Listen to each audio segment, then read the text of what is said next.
So I just recently got this phone. It's called the Itel Flip 1.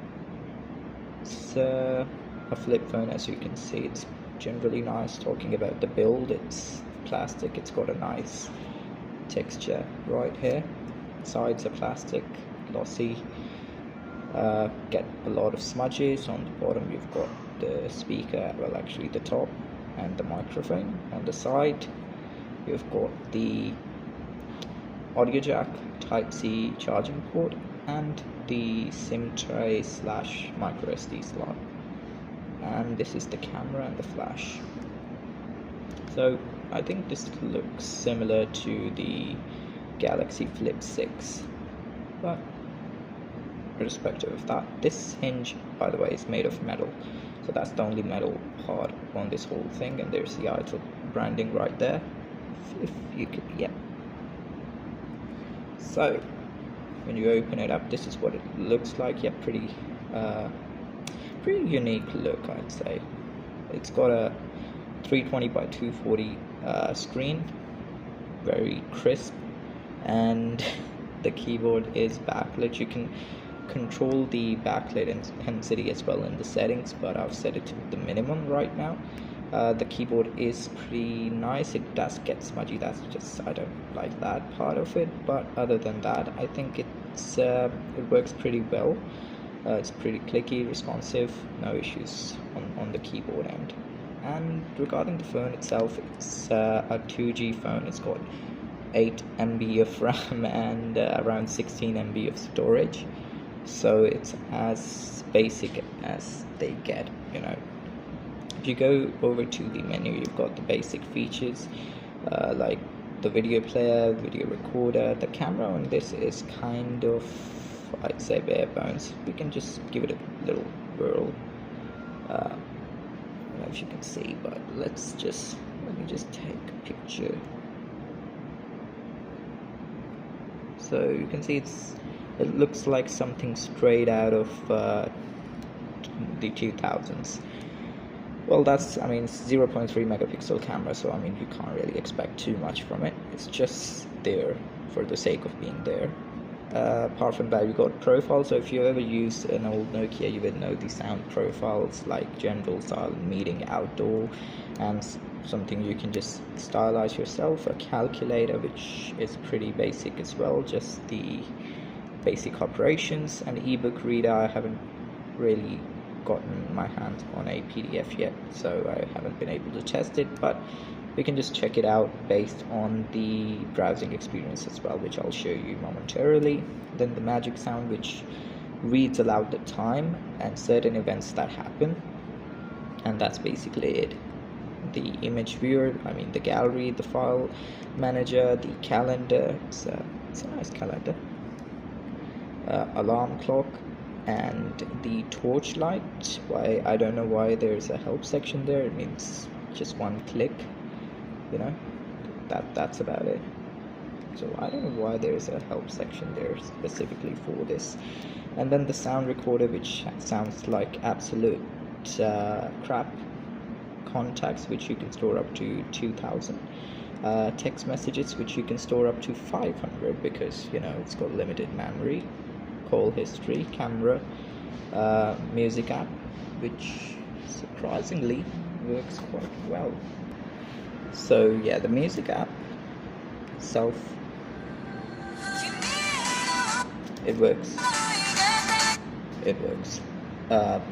Fun fact about this speaker right here, this speaker and this speaker are basically the same thing, so there's like no separate speaker for the music. It's just the calling piece that you hear the sound from.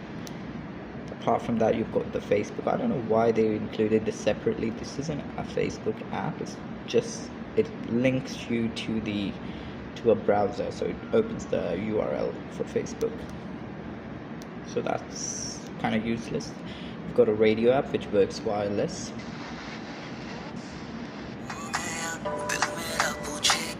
So yeah, that works pretty well.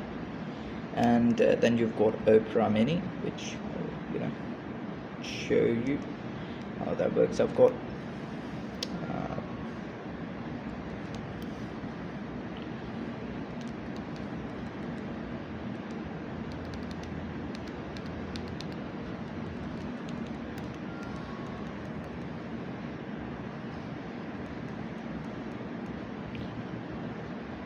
God, I don't miss this T9.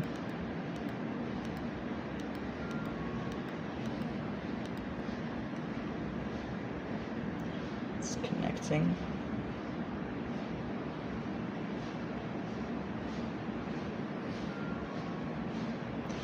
This is a 2G only phone, so yeah, it failed to connect. So yeah, it varies. It does work, but 2G internet, isn't quite the best.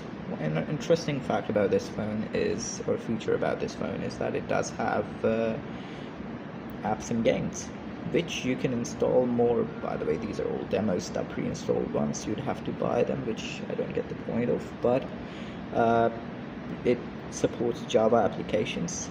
It's got an old midlet, so you would need to keep that in mind. Most applications not gonna run. Tried doing Game Boy emulators, but those didn't work. Some games like this one work. This one goes up to the menu but doesn't really load anything further than that, so games do work, but it's kind of a hit and a miss. Some work, some don't.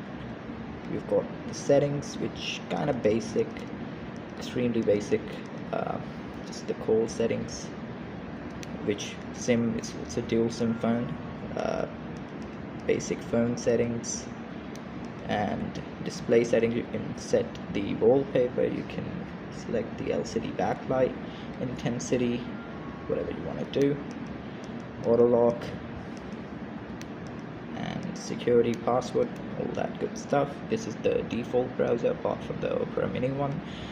The Bluetooth is also one of the selling points of this phone. The Bluetooth connectivity on this works. You can transfer files, and you can also use it as a Bluetooth calling device.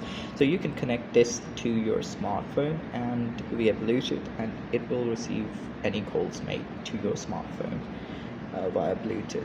So that's a very nice thing. Apart from that, there's not much else, honestly.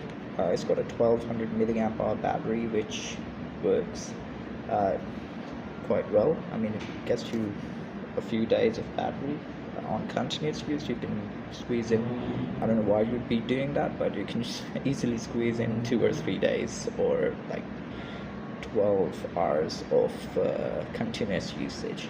But all in all, pretty interesting phone. And yeah, that's about it. Let me know if you have any questions. Thank you.